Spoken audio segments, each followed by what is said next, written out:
ഏറ്റവും കുറവ് വോട്ടർമാരുള്ള ലോക്സഭാ മണ്ഡലം ഏതാണ്? ഉത്തരം ലക്ഷദ്വീപ് എന്ന് തന്നെയാണ്. 57,784 വോട്ടർമാരുള്ള മണ്ഡലമാണ് ലക്ഷദ്വീപ്. ഏകദേശം കേരളത്തിലെ നിയോജക മണ്ഡലത്തിന്റെ 1/4 വോട്ടർമാർ മാത്രമുള്ള സ്ഥലം. പഠനത്തിനും ജോലി ആവശ്യങ്ങൾക്കുമായി ഒട്ടേറെ പേർ ദ്വീപിന് പുറത്ത് ആയിരിക്കുമെന്നതിനാൽ തന്നെ ഇവിടെ 48,000 വോട്ടുകൾ മാത്രമാണ് മിക്കപ്പോഴും പോൾ ചെയ്യാറുള്ളത്. അതിനാൽ തന്നെ ലക്ഷദ്വീപിന്റെ പ്രചാരണവും തീർത്തും വ്യത്യസ്തമായ തരത്തിലായിരിക്കും ഉള്ളത്.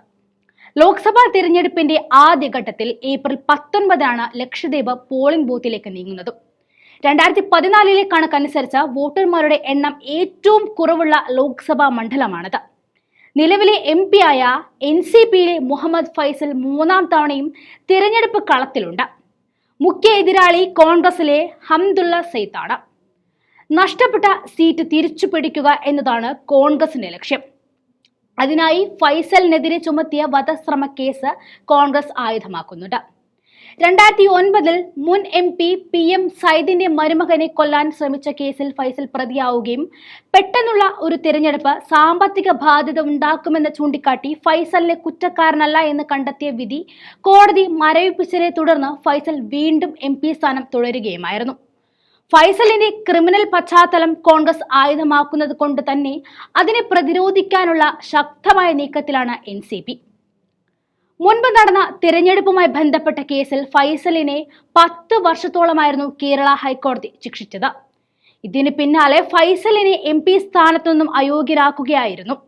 എന്നാൽ ഫൈസൽ സുപ്രീം കോടതിയെ സമീപിക്കുകയും MP സ്ഥാനം പുനഃസ്ഥാപിക്കുകയും ചെയ്തു. ലക്ഷദ്വീപ് ഭരണകൂടത്തിന്റെ ജനവിരുദ്ധ നയങ്ങൾ 2 കക്ഷികളും വോട്ടാക്കാൻ ശ്രമിക്കുന്നുമുണ്ട്. വിദ്യാഭ്യാസം, കൃഷി, തൊഴിൽ എന്നീ മേഖലകളിലെ ജനദ്രോഹ നയങ്ങൾ എണ്ണിപ്പറഞ്ഞുകൊണ്ടാണ് ഇരു കക്ഷികളും വോട്ട് തേടുന്നത്.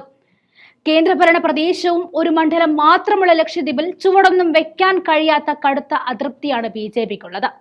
ഏകദേശം 90% കൂടുതലും മുസ്ലിം സമുദായക്കാർ വസിക്കുന്ന ദ്വീപ് സമൂഹത്തിൽ RSSന്റെ വിഷവിത്തായ അഡ്മിനിസ്ട്രേറ്റീവ് പ്രഫുൽ പട്ടേൽ മദ്യരഹിതമായ അവിടം മദ്യവിൽപ്പന കേന്ദ്രമാക്കി മാറ്റാൻ നോക്കിയതും ബീഫ് നിരോധിച്ച പൂർണ്ണമായും ഹിന്ദുത്വം സ്ഥാപിക്കാൻ നോക്കിയതുമെല്ലാം ഏകദേശം 90% കൂടുതലും മുസ്ലിം സമുദായക്കാർ വസിക്കുന്ന ദ്വീപ് സമൂഹത്തിൽ RSSന്റെ വിഷവിത്തായ അഡ്മിനിസ്ട്രേറ്റീവ് പ്രഫുൽ പട്ടേൽ മദ്യരഹിതമായ അവിടം മദ്യവിൽപ്പന കേന്ദ്രമാക്കാൻ നോക്കിയതും ബീഫ് നിരോധിച്ച് പൂർണ്ണമായും ഹിന്ദുത്വം സ്ഥാപിക്കാൻ നോക്കിയതും കൂടാതെ വികസനത്തിന്റെ നുണക്കഥ മെനഞ്ഞ് നിവാസികളുടെ സ്വൈര ജീവിതം തകർക്കുവാനുള്ള പ്രധാനമന്ത്രി നരേന്ദ്രമോദിയുടെ കടന്നുകയറ്റവുമെല്ലാം ഉറപ്പായും BJPക്കെതിരെ കൊത്തും. ജനസംഖ്യ കുറവുള്ള അവിടം കൈക്കലാക്കിയാൽ മുസ്ലിം വിഭാഗത്തെ കൊന്നൊടുക്കി അവിടം പൂർണ്ണമായും ഹിന്ദുത്വം കൊണ്ടുവരിക എന്നതാണ് BJP ലക്ഷ്യം.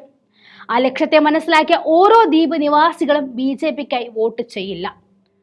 ഒരാളെ കൊല്ലാൻ പോലും മനസ്സുള്ള ഫൈസലിനെ ഇനിയും MP ആക്കുവാൻ മാത്രം മണ്ടന്മാരല്ല ദ്വീപ് നിവാസികൾ എന്നതും ഉറപ്പായും ലക്ഷദ്വീപ് അത് കോൺഗ്രസിനുള്ളതാണെന്ന് കൂടി ആഞ്ഞുറപ്പിക്കുകയാണ്.